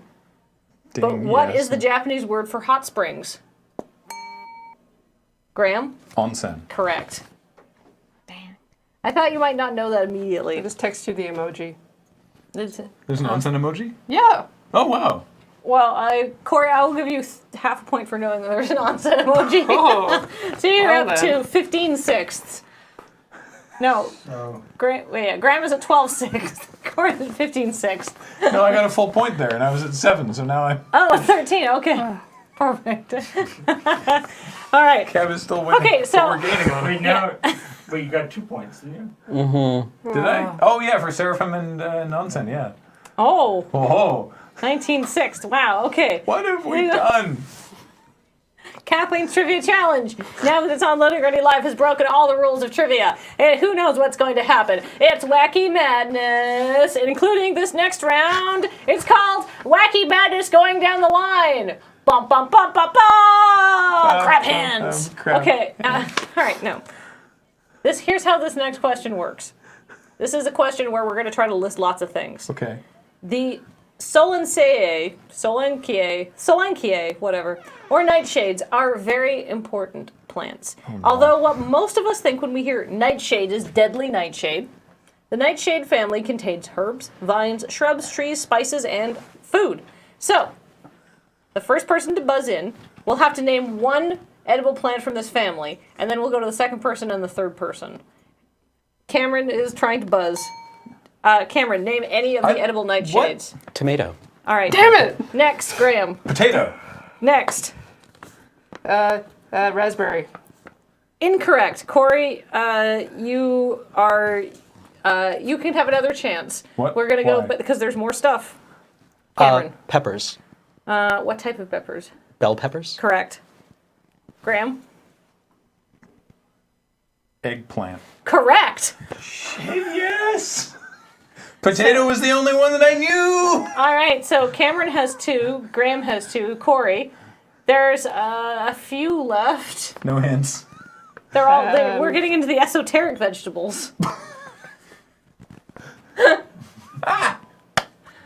Thank you, Paul. Can I just say aubergine? That's the same thing as an eggplant. I know. Zucchini. No.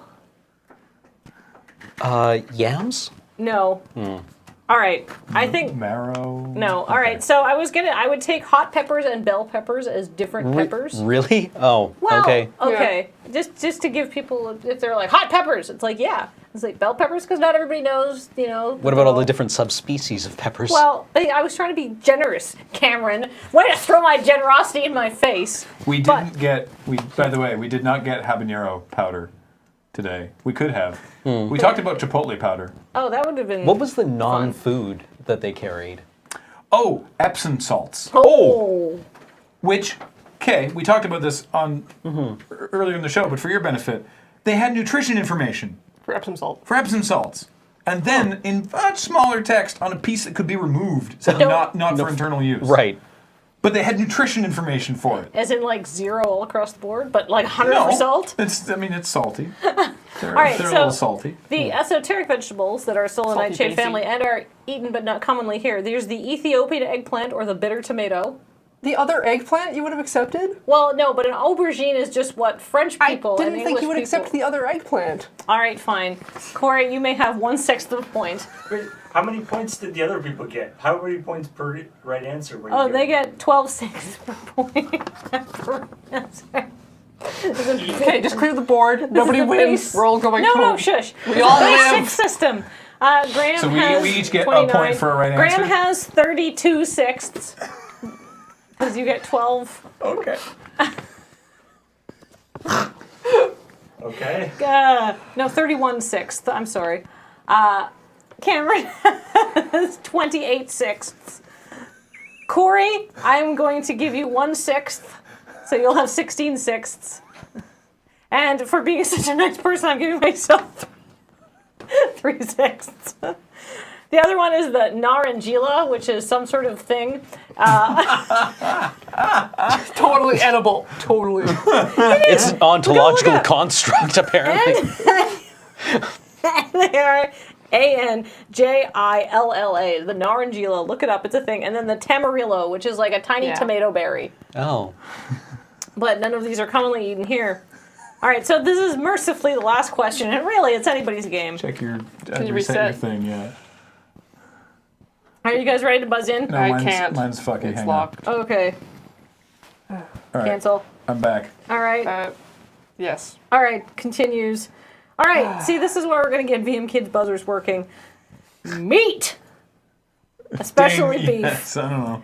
Do you know that Koreans have over 120 different cuts of beef depending on where on the animal it came from? Wow. By comparison, North Americans have a paltry 12.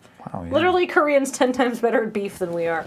Now, if you were eating an eye of round steak, give me the corresponding part of the cow on a human. Like, for example, hand. It's not the hand, but like hoof would be hand. So tell me where on an animal you are eating the round. Cameron. It's the trunk, right? It is not. Really? No. Ding. Ding. All right. Yeah. Go. Is it? Yes.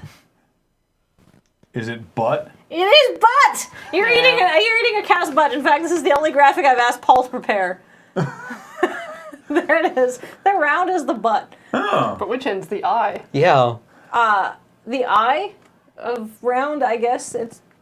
It's the probably middle? yeah. the central butt. Yeah, the central butt. We're gonna say the butt. Where the eye is. Okay, so we've done 10 of these questions. Now, the game is very close. Do I get sixths for that? Yes, you get 6/6. So you're up to 37/6. Sick. Now, the game is very close. So, but I promised 18/6 because I said 3 points. Anyone who can tell me what the overall arching theme of this round is? What is the overall arching theme? We've discussed everything from meat to, I won't tell you what the other questions were because you should have been paying attention because I am a merciful God, but my patience has limits. Yes, Graham. Are these? Is it places you've been? No, it is Okay. not. Am I now forbidden? You're forbidden until Cameron and Corey make a guess. I'm forbidden. It is forbidden. I should have a little sign that says just forbidden so I can hold up and I can bop you with it. In future installments of Kathleen's Trivia Challenge. You gonna bop like Beej was doing with the megaphone earlier? Oh, It looks cathartic. I mean, it probably is. Of course, they were wearing helmets. In fact, okay. What was the theme song in the first question? Every day's great at your Juness. What's your Juness? It's the store is called Juness. Oh, It's okay. It's like a supermarket. Oh, okay. She just likes the theme song. Oh, okay. Death. Nope. Cameron.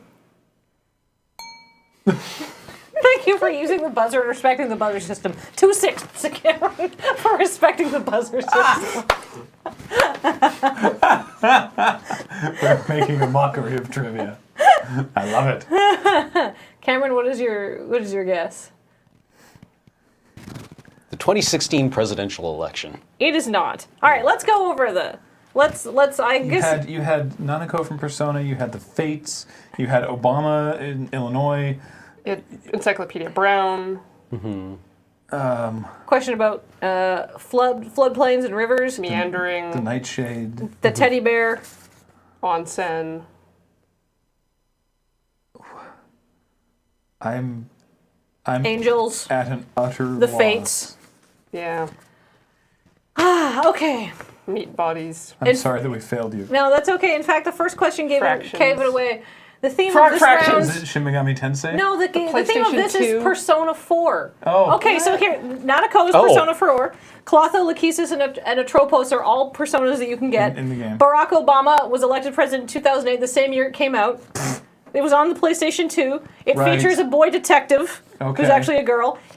The floodplain is a major part of the game. It's like a key location. Teddy. Right. Teddy right. bears. Teddy, of course. Angels are featured heavily in the game as personas. There's an onsen that you visit, at Yeah. least in the Golden. Nightshades. This one is a stretch. 2008 was also. Okay, then. 2008 was also the International Year with the Potato. I see. Come on. And Chia is obsessed with meatballs. So beef.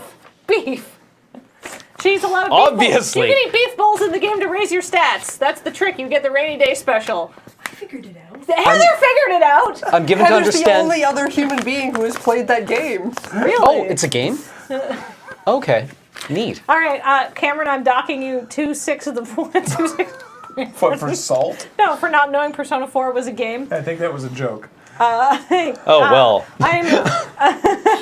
And I guess the winner of this round is Heather. For getting the theme correct? For getting the theme correct and not good. disappointing me. Good. This has been Kathleen's Trivia Challenge. That's only 24/6 of a point. Oh, I guess it is. I guess the winner is still Graham. Yay! I'd Heather. like to say that Did chat figure it out? The earliest person in the chat I can see, exhausted LRRS, said Persona. Nice. Just by itself, but I mean, that's, now- I wouldn't count that. I wouldn't take that because it wasn't the series Persona. No, you wouldn't. No, Arrested House said Persona 4. Arrested House. That's as far back in the chat as I can go. So Arrested House and Heather, congratulations. Clearly you have a mind cut out for Kathleen's Trivia Challenge, aka capricious scoring and salty hosting. And now we're going to look at the streams trailer for the upcoming week so you can see more wacky stuff that's going to go on right here on this channel. And then when we return, we will be welcoming the subs. Correct. Ooh. Yeah. All right, stay tuned. Greeting, human viewers. It is I, your stream preview overlord. It's the final full week of streams for this, the 7th month of the 2016th year. So let's see what's coming up this week on LoadingReadyRun streams. This Saturday, Adam returns to the Game House to continue his quest in the world of Rogue Galaxy. Later that afternoon, join the entire crew for Loading Ready Live. Twitch is a comedy category now. Finally, we have a home. On Sunday, join Heather and Ian for what I've been promised is the final, actually for real this time, ending of Rhythm Heaven Megamix. Monday, we kick things off with Checkpoint featuring Graham, Kathleen, and Paul. Will Pokemon Go continue to dominate the news? Oh, it's an Eevee! Tinker Tailor Solder Fry returns this week with Ian sticking a Bluetooth speaker in an old radio, and he's joined by Kate, who will be decorating cookies. Then on Tuesday, join Alex and Kathleen on New Day Tuesday for Fairy Fencer F, Advent Dark Force? Oh, it's made by the folks who made Hyperdimension Neptunia. Yeah, that checks out. Join Graham and Alex this Wednesday for Watch and Play. Is this the week we finally truly break Alex? Viewership-wise, I sure hope so. Wednesday evening, it's Crossing the Stream, where the crew will be playing Home Improvisation Furniture Sandbox. If real-life IKEA can end friendships, I'm really excited to see what the virtual equivalent can do. Paul is solo this Thursday for 18 games and counting, so I expect us to finally hit World of Warcraft. Graham and Cameron will be playing some form of Magic on Lure MTG this week, and then to close out the day, join a solo Cameron for the second installment of BioShock Infinite on Talking Simulator. This Friday, due to a significant lack of available crew members, AFK has been cancelled. Instead, join Cameron for a bonus stream where he'll be painting minifigs from Warhammer Quest Silver Tower. I count 31 hours of content coming your way next week, so pack some juice, a granola bar, and pace yourself.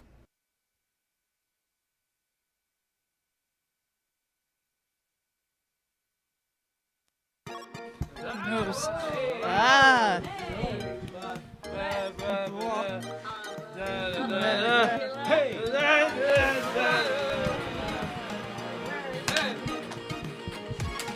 John Fike won! Ah!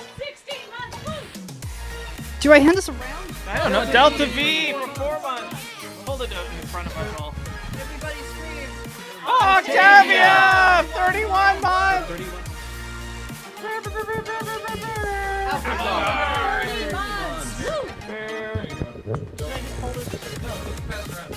Dusk Cheetah, 23 months. Oh. Scorpion Head, 12 months, 1 year. Nice. I'm Ian Hoarder, and I'm here to announce Kimmy Kim 3000 for a 30-month resubscription.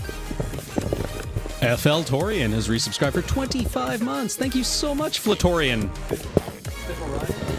Evil Genius 9 with a 12-month resub, the 1 year for Evil Genius 9. Cosmos Rules, 38 months. That's a long time. Star Red Tiger, a new subscriber. Welcome to the stream. No Tim again. 30 months.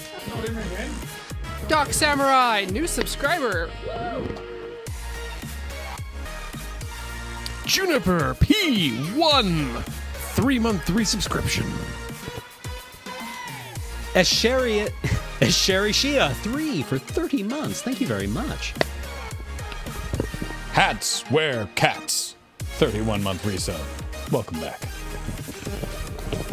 Gravity Pike, 28 months. Thank you for subscribing again. Farley F for 16 months. Welcome back. Admiral Matt, sailing the seas for 2 months. Mr. Flip, 58 months. Still broken. It's Mr. Flip. Wanda Moo, 6 months of resubscription. Thank you. Hollow the Wise Wolf for 18 months. Thank you very much, Hollow the Wise Wolf. Calaveth with a 16-month resub. Thank you, Calaveth, and welcome back. Splash for Meridian. Meridian Magic something, 20 months. Ella, 806, 31 months. Ella. Skylar Ringtail, 18 months. A year and a half. Thank you. Nyan, 713. 26 months, thank you. Regular normal person has 5 months of resubscription under his or her belt. As an Insect has resubscribed for 5 months. Thank you very much, As an Insect. Man with no name with a 13-month resub. Welcome back, Man with no name. Asmodee. This is 3 months. J Post 042 for 13 months. And that's it. Thank you. Thank you. Everybody for watching. Thank you everybody who participated. And now watch this. And now this. Good show this week, everyone. We did it without James. Oh, right. James isn't here this week. James isn't here to tell us what to do. James is not here. James not here. James not here. James not here! James not here! James not here! James not here! James not here!